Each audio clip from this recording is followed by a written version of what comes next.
Jebol Kang Mas, terowongan IWB kembali jebol. Alhamdulillah. Hari ini secara resmi Kawasaki Indonesia meluncurkan generasi terbaru New ZX25R. Semua terowongan jebol, termasuk ternyata hadirnya sebuah varian yang disebut sebagai RR. Semuanya juga jebol, termasuk speedometer full digital dan knalpot yang sangat mirip dengan kakaknya, yakni ZX10R ataupun ZX6R. Kita akan bedah satu persatu untuk memberikan gambaran kesampaian semuanya generasi terbaru yang semakin canggih dan juga bisa terkoneksi dengan handphone.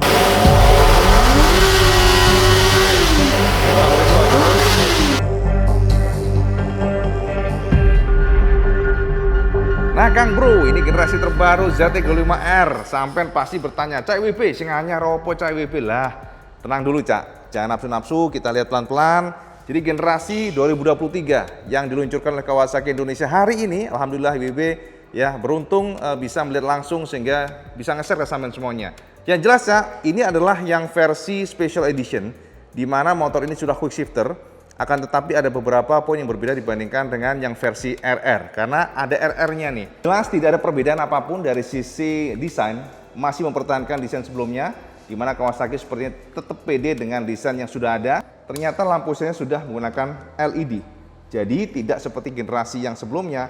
Maka untuk yang paling baru ini sudah menggunakan lampu light emitting diode. Bagian sini saya akan menemukan sebuah kombinasi warna yang sangat kuat, warna hitam dan juga hijau ya. Dan yang menarik adalah ternyata untuk semua di sini fairingnya tuh declare warna all black.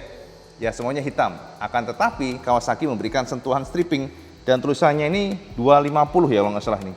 Ini dari sini tembus ke bagian samping fairing dan ada tulisan ZX25R kecil di bagian sini. Undercowl-nya tulisan Kawasaki dengan stripping yang sama, tone color-nya dengan atas. Ternyata untuk yang RR ya, KRT ini sampai akan menemukan perbedaan di bagian tangkinya tempelan Cak.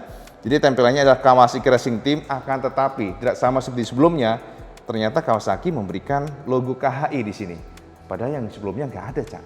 Maksudnya apa? Gini, memang kan sampean tahu kalau sebuah standar premium Kawasaki itu selalu memberikan logo kayak Kawasaki Heavy Industry. Ini seperti mempertontonkan, "Oi, kita punya teknologi loh." Dan ini adalah flagshipnya untuk ZX25R, jadinya ya begini nolnya. Agak-agak jadi kayak Ninja H2 gitu Cak.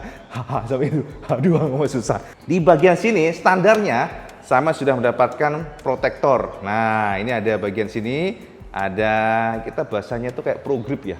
Tapi yang jelas ini posisinya di bagian tangki. Kesannya jadi lebih sporty. Untuk suspensi Kang Mas, ternyata kita melihat adanya perbedaan di bagian sini. Jadi beda dibandingkan dengan yang versi-versi yang biasa, di mana masih yang lama ya, kita nggak bisa adjust kekerasannya. Tapi untuk yang generasi RR ternyata sudah. Jadi di sini ada preload dan adjusternya, di mana ini untuk yang L dan satunya itu adalah yang H. Jadi lunak dan keras. Jalannya itu rusak ya, sampean setting di low, ya kan? Jadi yang di lunak. Artinya ayunan dari suspensinya akan memberikan kenyamanan. Tapi kalau sampean akan geber di sirkuit, harusnya hard Kak. Karena biar nggak terlalu banyak mantul, sehingga ini menjadi kekuatan dari double R. Tipe yang RR sudah ada untuk preload dan adjusternya. Ternyata bagian belakang nih, sama intip nih, gila nih belakangnya. Nah ini dia nih. Jadi ini juga nggak main-main, kompresinya bisa diatur ya. Jadi di sini compression HS, hard dan soft. Ini standar baru untuk motor 250 cc 4 silinder, big bike banget. Ini luar biasa untuk BB. Dan juga springnya declare warna hijau. Standarnya udah mendapatkan seat cover di sini ya. Kemudian juga fitur yang spesial lagi adalah pada dashboardnya, speedometer Cak. Ini ada standar baru di mana ya sekarang sudah full digital Kang Mas. Speedometernya benar-benar udah kayak big bike banget. Nah kita coba nyalakan ya. Ketika dinyalakan nongol tulisan Kawasaki. Nah jadi kayak gitu. Dan kalau kita lihat secara dekat Cak, ini ada gear indikator. Jadi BB pelan-pelan lah neranginya biar sampean tahu. Kemudian juga di sini ada bar RPM dengan redline di angka 18.000, gendeng tenan Cak. Kenceng banget ini. Kemudian juga untuk bensin di sini trip A, kemudian di sini untuk suhu engine, kemudian di sini ada jam digital, di sini ada total time, indikator aki ya, kemudian ada kilometer per liter average-nya untuk pemakaian BBM, lalu di sini ada range-nya berapa sekali isi BBM tuh, sampai di BBM tuh ada berapa liter di situ nanti akan kelihatan berapa kali nih, berapa jarak tempuhnya lagi bisa nyampe average speed, nah total time lagi. Nah Kalau untuk mengganti, ini kan ada riding mode-nya, Cak. Jadi riding mode-nya beda dibandingkan dengan sebelumnya. Ternyata sekarang ada 4. Pertama kita road, jalanan biasa, yang santai gitu ya.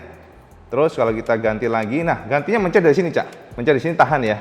Nah, jadi gitu. Ada rain, kemudian di bawahnya ada rider. Nah, ini pengen terangin satu-satu.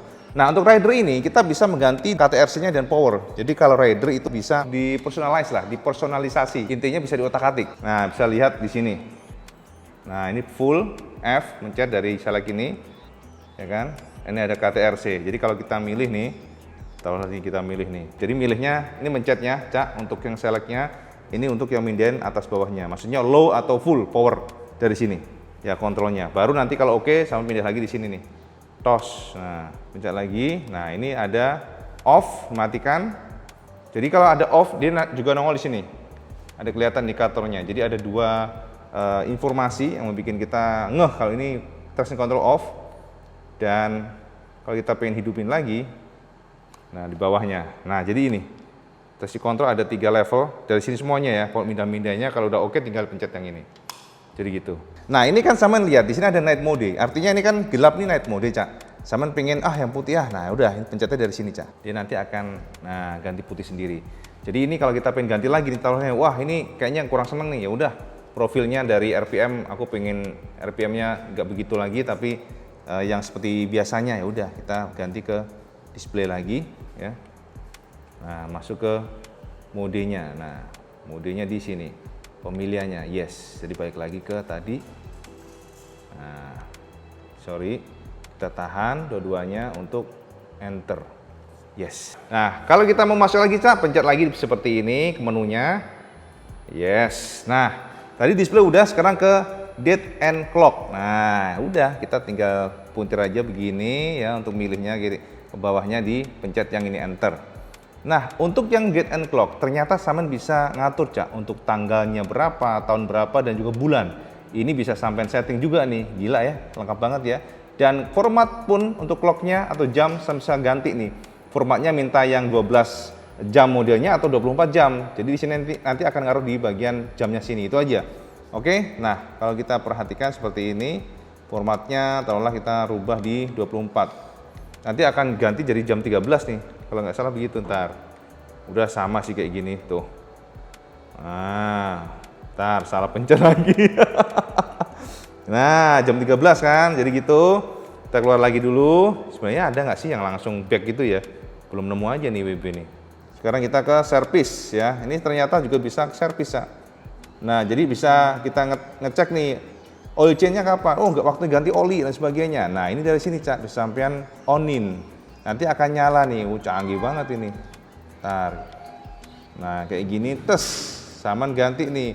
Oh, per 12.000 nanti akan nyala. Ngasih tahu sampean. Oh, ini waktunya Saman ganti oli. Ya udah, akan nongol nanti di speedometer.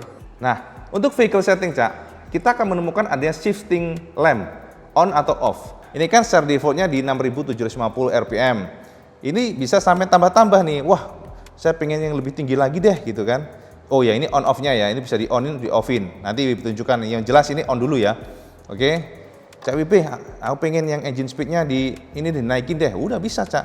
Monggo sampai pilih-pilih aja. Nah, ini pilihannya tinggal berapa nih? Mau 7.000 atau mau lebih tinggi atau lebih rendah, ya udah tinggal gini aja ya.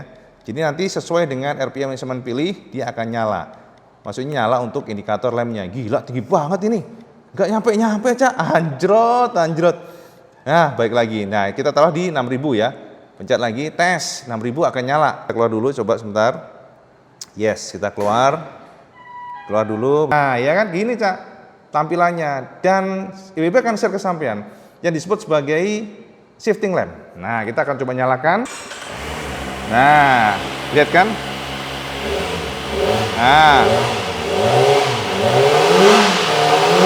Nah, ini ada ini ya, shifting lamp on. Jadi kalau 6.000-an dia akan kedip-kedip ya. Nah, dan ini bisa disetting, Cak. Kita bisa setting dari mappingnya. Standar baru nih, gila, keren. ya. Dan yang menjadi kekuatan dari ZX25R terbaru ini adalah ternyata sekarang sudah bisa connect ke handphone, Cak. Jadi melalui speedometer ini sampai tinggal koneksikan Bluetooth, kemudian sampai download aplikasi Redology, maka motor akan terkoneksi dengan handphone. Nah, untuk yang ini kita akan bahas secara terpisah karena akan bakal cukup panjang, Cak. Tapi yang jelas kita garis bawain bahwa new ZX25R ini sekarang sudah bisa terkoneksi dengan handphone, di mana semua informasi ada di sana, Cak.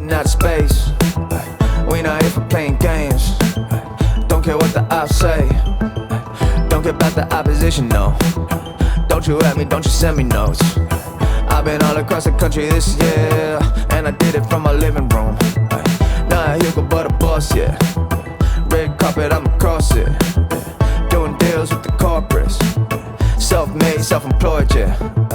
Conscious, but I shine when I walk. In the line for the bar, talking up and gala tickets when we party, it don't cost. And we always in the front. Only bad women in the room. Horse racer, I can show you how to groom. See the drip, they assume we made it out of nothing. Your opinion do not move me. I'm in the race, Captain looking out of space. We not here for playing games. Don't care what the ops say. Yeah, I'm in the race, Captain looking out of space. We not here for playing games. Don't care what the ops say. Party scenes. Kalau kita lihat di sini ada tulisan rem air system, jadi beda dengan sebelumnya. Ini berubah. Kalau mungkin looks-nya sama, tapi ternyata ada perubahan di sekitar sini. Jadi area sini tuh ada tulisan rem air system, beda plastiknya. Nah, kayak gini. Yes, gitu. Panel-panel dari stang nggak berubah, sama aja. Bahkan juga dari desainnya masih sama, nggak berubah. Dan kalau kita lihat memang lampu senya sudah lampu LED. Belakangnya ini keren. Jadi lampu senya tuh udah deh. Ini yang bikin kita harus ganti nih, lebih terang. Dan juga kalau kita perhatikan bagian sini nggak ada berubah ya, samping-sampingnya masih sama, termasuk dari frame-nya masih sama, kemudian juga dari kaki-kakinya masih sama. Dan yang paling outstanding ya jelas untuk yang versi RR adalah suspensi. Itu sih yang menjadi kekuatan dari motor ini. Untuk kenapa, Cak? Informasinya ini sudah memiliki catalytic converter yang lebih baik, emisi gas buangnya juga lebih baik. Dan Ibu belum tahu ya apakah motor ini untuk speknya lebih tinggi atau enggak, tapi yang pasti kalau kita lihat looks-nya memang keren. Jadi kita seperti ngelihat ZX10R banget, jadinya lebih wibawa, lebih gede ya. Rasanya tuh lebih premium aja sih ya. Walaupun sebelumnya mungkin ada kelebihan dari sisi looks-nya, itu lebih keren juga sih. Yang sebelumnya keren karena kan di kolong begitu, tapi ini lebih dewasa, lebih elegan. Seperti ZX10R. I don't know where I am, I don't know where you take me, I don't know where you take me. Nah, itu tadi sekilas mengenai Ninja ZX25RR. Ini adalah versi tertinggi dari ZX25R dengan segala kelebihan. Apapun itu, Cak, kesimpulannya adalah Ninja ZX25RR memiliki perbedaan dibandingkan dengan yang versi lainnya adalah dari suspensi yang sudah full adjustable. Untuk harga Ninja ZX25RR, Kawasaki menjual di angka 129,9 juta rupiah on the road Jakarta. Sementara itu, Kawasaki juga menjual yang versi di bawahnya, Cak, yakni yang versi Special Edition, di mana perbedaannya dibandingkan dengan RR hanyalah pada warna dan juga suspensi, di mana suspensi masih sama dengan sebelumnya, yang versi Special Edition. Artinya apa? Untuk yang SE ataupun yang RR sama-sama sudah memiliki quick shifter dan juga assist and slipper clutch. Untuk yang versi SE, Kawasaki menjual di angka 123,5 jutaan rupiah. Sementara yang paling bawah dijual oleh Kawasaki Indonesia di angka 105 juta rupiah. Dan semuanya sudah full TFT LCD atau full digital color ya, semuanya berwarna. Hanya perbedaannya untuk versi standar tanpa ada frame slider, tanpa ada quick shifter, tanpa juga ada ABS, serta warna aja, Cak. Dan tentu saja ini video pembuka karena IBB akan meracik video lengkap warna-warna untuk Kawasaki New Ninja ZX25R yang baru saja diluncurkan Kawasaki pagi ini. Kita akan bahas setelah ini, jangan kemana-mana, Cak. Video selanjutnya mengenai full review 4 color untuk New Ninja ZX25R versi 2023. Jadi itu adalah harga on the road Jakarta. Dan kalau sama tertarik pastinya harus segera kontak Kawasaki karena setahu IB ZX25R ini rada-rada rebutan, Cak. Jadi produksi nggak banyak. Jadi kalau di beberapa tempat bisa jadi inden. Makanya sampean lihat video ini segera meluncur ke dealer Kawasaki untuk pesen yang RR ini. Jadi itu sih sekali informasi buat sampean semuanya tentang versi RR, yang mana ternyata perubahannya pada shockbreaker, intinya gitu ya. Untuk yang RR ini mungkin itu aja sih ya Cak. Kita akan bongkar yang lainnya lagi supaya sama tercerahkan, dan mungkin itu aja informasi yang benaran. Dan kalau sampean suka video semuanya, like, share, dan subscribe. Ojo le sama sholat 5 waktu karena itu paling penting. Assalamualaikum warahmatullahi wabarakatuh. Salam sekandos.